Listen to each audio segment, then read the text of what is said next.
बिहार में महाबोधि बुद्ध विहार पर गैर बौद्धों का कब्जा है, वहां वो लोग आंदोलन कर रहे हैं। जब तक कुंभ चलता रहा तब तक वो आंदोलन उनका चलता रहा। जैसे ही कुंभ खत्म हुआ तत्काल जो है उनको रात में जाके बौद्धिस्टों को वहां से हटाया गया, जबकि प्रधानमंत्री कहते हैं कि हमें युद्ध नहीं बुद्ध चाहिए।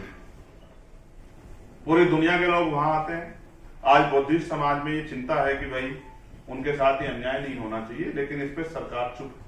हालांकि मैंने कई मंत्रियों से बात की थी कि भाई अब तो आपको ये सोचना चाहिए कि जब आप अपने धर्म के प्रति अपनी आस्था का सम्मान करते हो, दूसरों की आस्थाओं का भी सम्मान। तो ये भी अभी आपके सामने है।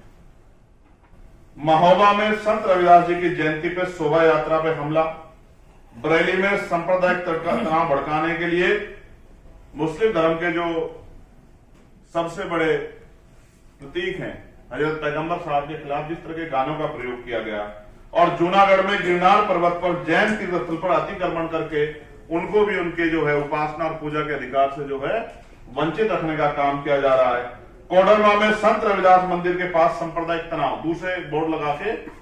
और मैंने भी आपको याद होगा पार्लियामेंट में आवाज उठाई कि सभी धर्मों का सम्मान है। करोड़ों लोग जो संत गुरु रविदास जी को मानते हैं देश और दुनिया में, आपने अवकाश नहीं रखा और नई परमिशन नहीं दिया आपने कि वो शोभा यात्रा निकाल लें, नगर कीर्तन कर लें या उसका आयोजन कर लें। कोई परमिशन आपने नहीं दी। और मुझे ये भी कहने में कोई संकोच नहीं, मैंने संविधान की शपथ ली है।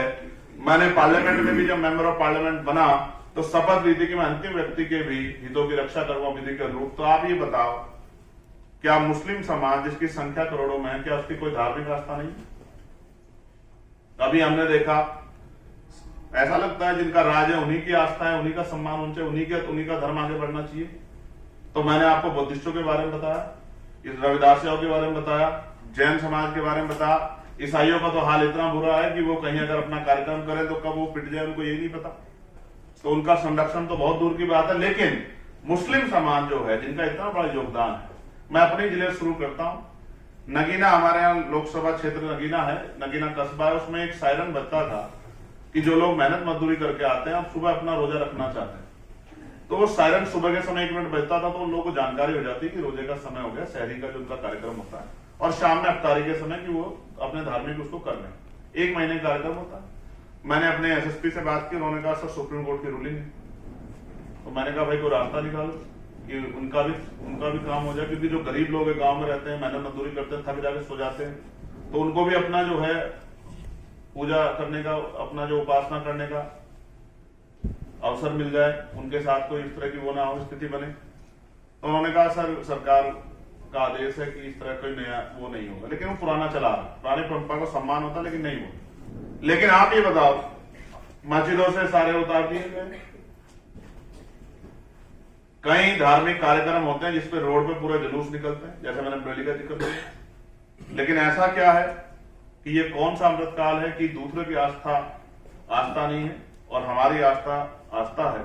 इस आधार पे अगर हम ये करेंगे तो क्या एक बहुत बड़ी पीड़ा उन लोगों के मन में नहीं पहुंचेगी कि अपने ही देश में आज हमारे साथ गैरों जैसा व्यवहार हो रहा है?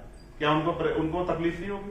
क्या हम दूसरों को तकलीफ दे? कौन सा धर्म सिखाता है कि हम किसी को तकलीफ देके और हम अच्छा काम कर रहे हैं? मैं तो इस बात का समर्थन नहीं करता। तो मैं सरकार को कहना चाहता हूं कि इस तरह का माहौल बना के और उनकी धार्मिक आस्था कुचल के और उनको जो है उनमें अविश्वास तैयार करके किस तरफ देश को ले जाना चाहते हैं, तो ये भी मैं आपके सामने विषय भी मैंने रखा कि किस तरह का जो है धार्मिक आधार पे आज के समय में कार्य हो रहा है। और हम तो सभी की धार्मिक आस्थाओं का सम्मान करते हैं। हमने तो जो भी कहा किसी भी विषय पे वो वही कहा जो पुराणों में लिखा गया है, हमने वही कहा, उपनिषदों में लिखा गया है। हमने कोई भी बात ऐसी नहीं कही जिसको आप असत्य साबित कर दे। तो मगर अगर किसी को पीड़ा होगी, जैसी आज पीड़ा मुस्लिम समाज, बौद्ध समाज, जैन समाज, ईसाई समाज महसूस कर रहा है, तो उनकी बात कहनी पड़ेगी। आर्थिक क्षेत्र में यह बड़ा चिंता का सबब है। आपने देखा किस तरह निजीकरण हो रहा है, सरकारी नौकरियां बिल्कुल जीरो हो जा रही है, और इसकी चिंता तो सभी वर्गों में है। दलित पिछड़ों के अलावा भी, आदिवासियों के अलावा भी सभी वर्गों में, सामान्य जाति के लोगों में इसकी चिंता है कि उनका बच्चा कभी सरकारी नौकरी नहीं पा पाएगा क्योंकि वो रास्ते बंद हो गए।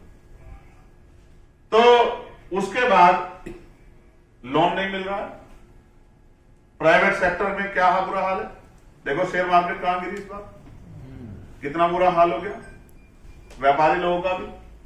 लेकिन एक जो है पुरानी सरकारों ने पट्टा जमीन दी थी खेती करने के लिए, जिनसे अपने परिवार का पालन कर लिया जाए। लेकिन अब वो जमीन भी जो है कई जगह पे तो पहले ही कब्जा नहीं कर पाए, सामंतियों ने कब्जा नहीं करने दिया। कई जगह पर अगर कब्जा मिल भी गया तो दूर से कागज बना के अधिकारियों के जरिए डरा धमका के वो जमीनें छीन ली। और अब कई जगह पे तो सरकार खाली करा दी। जैसे अभी आते आते मीडिया के साथियों मेरे पास फोन आया श्रावस्ती से कि साहब हम पे जो जमीन थी पट्टा मिला था पिछली सरकार में, पूर्व की सरकार में, वो जमीन हमसे छीनी जा रही है सर, आप हमारी जान बचाइए, हम लोग कहां जाएंगे। और बागपत में ऐसी पट्टों की जमीन सड़क पे आ गई तो वहां के अधिकारियों ने नया खेल शुरू किया। उन्होंने कहा भाई अब ये जमीन जो है ये हाईवे किनारे आ गई तो अब आप कहीं पीछे जमीन आपको देंगे, आप इसको छोड़ो। ये जमीन को 40-50 साल में तैयार करके रहने योग्य बनाया, आज इसको छोड़ो, क्योंकि आप हैं कौन इस जमीन पर रहने वाले, आपको तो कोई अधिकार नहीं होना चाहिए। तो मैं और मेरे साथियों में ये चिंता है, नौकरी नहीं है, रोजगार नहीं है, जमीनें छीनी जा रही हैं, ना कोई जियो है ना कोई ऑर्डर है, बस जिसकी लाठी उसकी भैंस हो गई है। और क्या तो उनकी बात मान लो वरना जान के लाले पड़ जाएंगे, ये भी आपके सामने है।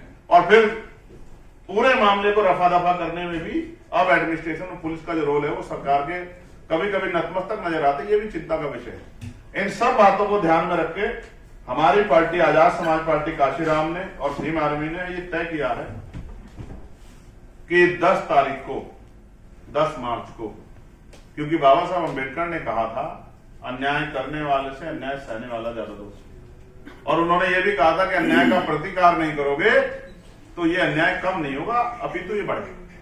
और काशीराम साहब ने भी हमें संघर्ष करना सिखाया, फूले साहब ने, साहूजी महाराज ने, मामला राम सुब्रमा ने, बाबू जगदेव प्रसाद कुशवाहा ने, जननायक कपूरी ठाकुर ने, सर छोटू राम ने हमें संघर्ष करना सिखाया।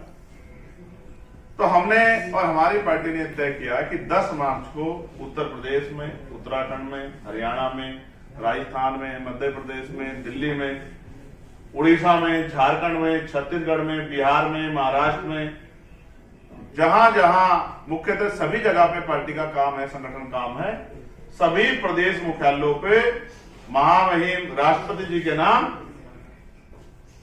राज्यपाल जी के को ज्ञापन जो है हमारी पार्टी देगी। और संघर्ष करके जितने जितने विषय उनके प्रदेश में 1-2 महीने के अंदर भी, ये भी सैकड़ों में होंगे, वो वहां के डीजीपी को भी, चीफ सेक्रेटरी को भी अवगत कराएंगे कि भाई इन लोगों की जान की रक्षा करो, इनको न्याय दो। और ये जो धार्मिक उत्पीड़न आप लोग कर रहे हो, जातिगत आधार पर जो अन्याय हो रहा है इसको बंद करो, और आर्थिक आधार पर इनके सशक्तिकरण के बारे में सोचो। क्योंकि अगर 75 साल बाद भी लोग बाहर रहने के लिए घर नहीं है, ये प्रधानमंत्री आवास योजना चल रही है, ये क्यों चल रही है? क्योंकि लोगों के घर नहीं। आजादी के 75 साल जिन्होंने बिना छत के गुजार दिए हैं, अब वो योजना बड़ी अच्छी है, लेकिन खामी लेके क्या है? उन्होंने कहा मोटरसाइकिल अगर किसी के पास होगी तो लाभ नहीं मिलेगा। तो अगर किसी ने मोटरसाइकिल, ये अब आप सोचो, किसी ने अपने चलाने के लिए टूटी फूटी मोटरसाइकिल, क्योंकि गांव में सब जगह तो अभी व्यवस्था नहीं यातायात की, तो कोई 5-7-10 हजार में कोई मोटरसाइकिल ले ली कि भाई देर सवेर हो जाए, तो वो भी गया। और जिसका एक भी दीवार अगर ईंटों की है, भाई सरकार की योजना का तो पता नहीं, लेकिन लोगों ने मेहनत करके लगा दी, और ऊपर तिरपाल पड़ी है, छप्पर पड़ा है, तो वो भी योजना से बाहर गया। तो इस योजना में खामियां कई हैं। मैं प्रधानमंत्री जी से आग्रह करूंगा कि इस योजना में खामियों में बदलाव करें और इसको समझें कि गरीबी क्या होती है। वो भी गरीब है जिसके सर पे, जिसके घर पे तिरपाल, भाई जिसकी पक्की छत नहीं है, उसको इस योजना का लाभ मिलना चाहिए।